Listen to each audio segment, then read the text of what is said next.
केदारनाथ मंदिर के दर्शन के लिए भक्त साल भर इंतजार करते हैं।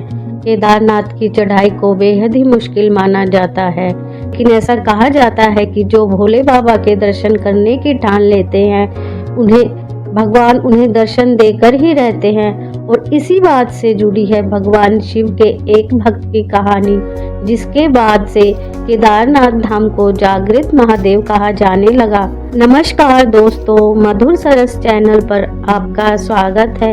आज के वीडियो में आपको सुनाते हैं वो कहानी जिसके बाद केदारनाथ धाम को जागृत महादेव कहा जाने लगा। वीडियो में आगे बढ़ने से पहले चैनल को सब्सक्राइब करें, वीडियो को लाइक शेयर करें और कमेंट बॉक्स में हर हर महादेव अवश्य लिखें।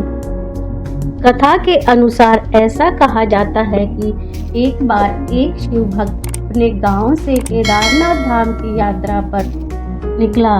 पहले यातायात की सुविधाएं तो बहुत ही कम थी। वह पैदल ही निकल पड़ा। रास्ते में जो भी मिलता उससे केदारनाथ धाम का मार्ग पूछ लेता और अपने मन में भगवान शिव का ध्यान करता रहता और चलता रहता। चलते चलते इस प्रकार उसको महीनों बीत गए और आखिरकार एक दिन वह केदारनाथ धाम पहुंच ही गया। केदारनाथ धाम में मंदिर के द्वार 6 महीने खुलते हैं और 6 महीने बंद रहते हैं। और वह उस समय पहुंचा जब मंदिर के द्वार बंद हो रहे थे। मंदिर के पंडित जी को उसने बताया कि वह बहुत दूर से महीनों की यात्रा करके आया है। फिर पंडित जी से प्रार्थना करने लगा कि कृपा करके दरवाजे खोलकर प्रभु के दर्शन करवा दीजिए। लेकिन वहाँ का तो नियम है कि एक बार द्वार बंद हो गए तो द्वार बंद है।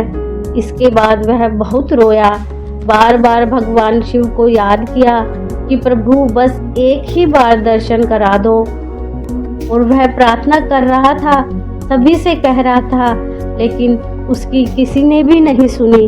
मंदिर के पंडित जी बोले कि आप यहाँ 6 महीने बाद आना, क्योंकि 6 महीने बाद यहाँ के दरवाजे खुलेंगे। यहाँ का यही नियम है। यहाँ 6 महीने बहुत बर्फ और भयंकर ठंड पड़ती है और सभी जन यहाँ से चले जाते हैं। और शाम होते ही धीरे धीरे सभी जन वहाँ से चले गए। वह वहीं पर रोता रहा। रोते रोते रात होने लगी और चारों तरफ अंधेरा हो गया। लेकिन उसे विश्वास था अपने शिव पर कि भगवान उस पर जरूर कृपा करेंगे और उसे दर्शन देंगे। अब उसे बहुत जोरों से भूख और प्यास भी लग रही थी। उसने किसी के आने की आहट सुनी। देखा एक सन्यासी बाबा उसकी ओर आ रहे थे। वह सन्यासी बाबा उसके पास आए और पास में बैठ गए। सन्यासी बाबा ने उससे पूछा कि बेटा कहाँ से आए हो। उसने अपना सारा हाल सुना दिया और फिर बोला कि मेरा आना यहाँ पर व्यर्थ हो गया बाबा जी। बाबा जी ने उसे समझाया और खाना भी दिया और फिर बहुत देर तक बाबा उससे बातें करते रहे। बाबा जी को उस पर बहुत दया आ गई। वह बोले, बेटा मुझे लगता है कि सुबह मंदिर जरूर खुलेगा और तुम दर्शन जरूर करोगे। और बातें करते करते इस भक्त को न जाने कब नींद आ गई और सूर्य की मंदिर प्रकाश के साथ उस भक्त की आंखें खुली। उसने इधर उधर बाबा को देखा, किंतु वह वहां नहीं थे। इससे पहले कि वह कुछ समझ पाता, उसने देखा कि पंडित आ रहे हैं और अपनी पूरी मंडली के साथ आ रहे हैं। उसने पंडित को प्रणाम किया और बोला, कल आपने कहा था कि मंदिर 6 माह बाद खुलेगा और इस बीच यहाँ कोई नहीं आएगा, लेकिन आप तो सुबह ही आ गए।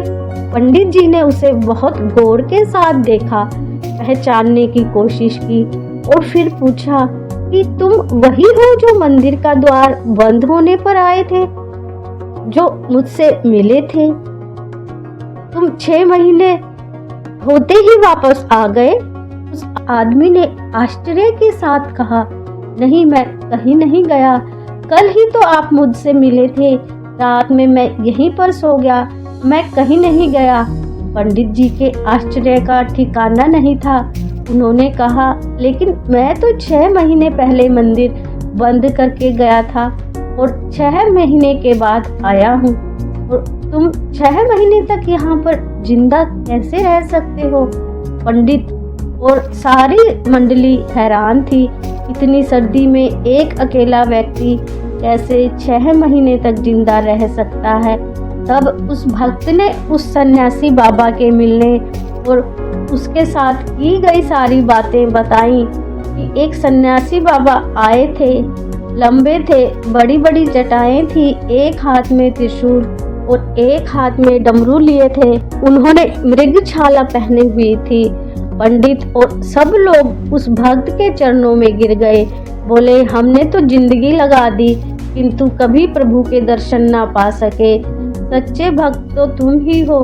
तुमने तो साक्षात भगवान शिव के दर्शन किए हैं और उन्होंने ही अपनी योग माया से तुम्हारे 6 महीने को तुम्हारे लिए एक रात में परिवर्तित कर दिया और कालखंड को छोटा कर दिया।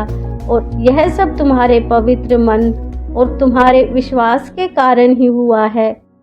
इस कहानी की वजह से ही केदारनाथ को जागृत महादेव बुलाया जाता है। आपको कहानी कैसी लगी कमेंट बॉक्स में अवश्य बताएं। वीडियो को लाइक करें, चैनल को सब्सक्राइब करें और कमेंट बॉक्स में हर हर महादेव, जय केदारेश्वर अवश्य लिखें।